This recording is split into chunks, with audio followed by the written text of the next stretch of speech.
अस्सलाम वालेकुम सारे दोस्तों का बड़ा शुक्रिया। बहुत पजीराई दी है दोस्तों ने। मैं आज सिलसिला शुरू किया है अपना शेरो शायरी का। उस सिलसिले एक नज़म है अपनी लिखी हुई, वो मैं तुहाडे वास्ते अर्ज करना चाहना है। एक आशिक मशूक का किस्सा है। आशिक ते मशूक बैठे होंदे ने ते आशिक दा नज़र 14वीं दे चंद ते पौंदी है ते उसदे महव हो वैंदा है ते मशूक नाराज हो वैंदी है कि मेरी गल नहीं सुन रहा ते वेख रहा है चंद देर। वो नाराज होके चली जाती है। बाद आशिक उसनूं मनावण वैंदा है तो उसनूं दसैंदा है जाके कि मेरी चंद नाल गल किहड़ी हो रही है, वो तो तू सुन ले। बाकी ये नज़म मिलाप है सरायकी दे 2-3 लहजियां दा। वो जाके जनाब अपनी मशूक नूं आखदा है, कल मैं अरशां दे चंन नूं सड़ेंदा रहा, उसदे हां को मैं जख्मी करेंदा रहा, तीर अग विच बुझा के चलेंदा रहा, तेरी तारीफ में जा जा करेंदा रहा ते उसदे हां को मैं जख्मी करेंदा रहा। कई वारी साह उसदा रुकिया भी है, कई वारी बदलां च ओ लुकिया भी है, कर इशारे कई मैं रुकेंदा रहा, तेरी तारीफ में वल भी करेंदा रहा।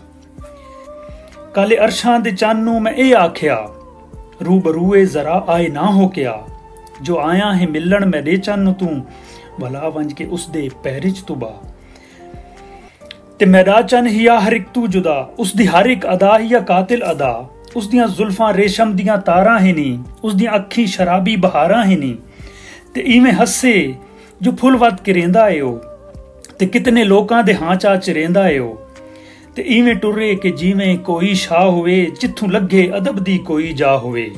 काले अरशां दे चन नूं सताया बड़ा, हे मजहर में उसनू रुआया बड़ा, उसनू कोड़ा ते कोझा में कल आख्या, तेरे पैरी दी उसनू में मल आख्या। इतनी गल वो मशूक नू करदा है ते मशूक तो राजी हो वैंदी है, तो मेरी तारीफ कर रहे आई ते मैं भी नाराज हो रही हूं। कुछ अरसे बाद उन्हां दी वल नाराजगी हो वैंदी है। नाराजगी होंदी है, कोई कल्ला बैठा होंदा, 2-3 दिन उन्होंने कल्ले हो गए होंदे बैठिया ते 14वीं दा चंद दोबारा चढ़े होया होंदा। उसनू महसूस इस तरह होंदा शायर नू कि 14वीं दा चंद मेरे नाल कोई गल बात कर रहा है।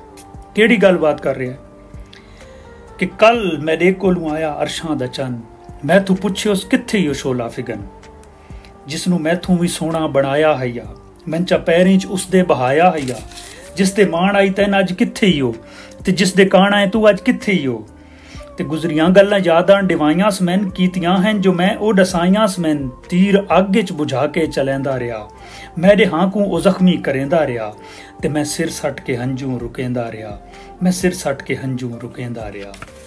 ते इतनियां कीतियां वल सांदा है कौन, ते बाद इस तुमी वल बांदा है कौन, सिर चा के डिठम तू किदाऊं आ वञे, जिड्डू आया है चंद तू उड़ाऊं आ वञे, पर तू ना आया वला, तू ना आया वला, मेरियां आसां उम्मीदां ते पानी फिर गया, वल हुसड़ के तैन हिम कीता आला, ओ हिक वारी आता सही, हिक वारी आता वला, भावें आ झट दा झट मेरे कोलू ना बा, इस दे चानण नू अपना तू चानण विखा, ते गरूर अरशी चंदा चा खाक च मिला, पर तू न सुनिया अला, तू न सुनिया अला, मेरियां आसां उम्मीदां ते पानी फिर गया, ते वेद्यां वेद्यां चन भी टुर पिया, ते हिक गल आखण कोलू ओ वला मुड़ पिया।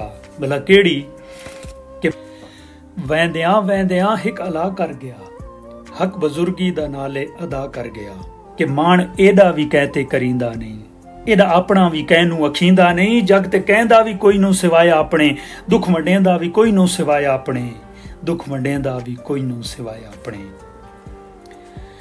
ये सारी स्टोरी उस जाके अपनी मशूक नू सुनाई भी तू नाराज तो है लेकिन चन मेरे कोल बड़े बदले लै रहा, जितना कुछ उसनू मैं आख्या। ते मशूक उसनू आखदी है कि चन नू मन के आख, मशूक राजी हो वैंदी है भी इतना सता रहा है, लेकिन मशूक उसनू आखदी कि चन नू वंज के आख भी असां तो वल भी 2-3 दिहाड़े नाराज हुआ तो मिल गए, तो तू अगर किसी नू मिलन वास्ते आंदा भी है तो 14वीं दा तू बनना है कितने 30 दिहाड़ियां बाद। ये गल सन ना दसा। शायर चला वैंदा है चन कोल, उसनू जाके जनाब सुलहनामा करन दी कोशिश करदा है भी हुण रोला मुकईयूं, तो किवें करेंदा है, अरशां दे चन कोलों कल मैं गया ते सुलह दी कोशिश करेंदा रहा, पहलू तो मैंने हिस कुछ नखरा दिखाया, वला हिस मैंने अपने च कोलू बहाया। मैं तू पूछे उस किस कान आया है तू, भल किदाइया अपना चन गिनाया है तू, वला मुकाबले वास्ते। मैं आख्या नहीं हो तकाई नैम नाल, पर तेरे बारे हाई उसदा ख्याल। गिरेबान अपने भी जरा झांक गिन 14वीं दा तू बनदा है 32 दिन, ते मैं 2 डी ना आया त इंज ता ना भुल, मेरे दिल च वसदा ही वत वी ओ गुल। तो अरशां दा चंद सोने साडी सदा, असा हीणे तू डाढ़ा तू साथों भला। ए जुदाइयां दे किस्से तू सन्ना सुना, एदा कमला ते भोला तू सन्ना बना। असा आशिक जो हैं कमले भोले सही, मुकदरां दे विच साडे रोले सही। पर जुदाइयां दे विच भी तां मिल गिंदे हां, किवें कि वटा हिक दूए नाल जो दिल गिंदे हां। ओ अरशां दा चंद सुने साडी सदा, असा हीणे तू डाढ़ा तू साथों वाला। ए जुदाइयां दे किस्से तू सन ना सुना, ए जुदाइयां दे किस्से तू सन ना सुना।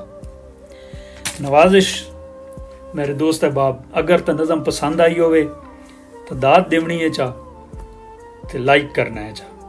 इस तो इलावा होर तुहाडे कोल कुछ ना मंगदा, ताकि हौसला अफजाई होवे ते मजीद तुहाडे वास्ते होर लिखण दी कोशिश कीती वंजे। अल्लाह हाफिज़, खुश रहो सारे।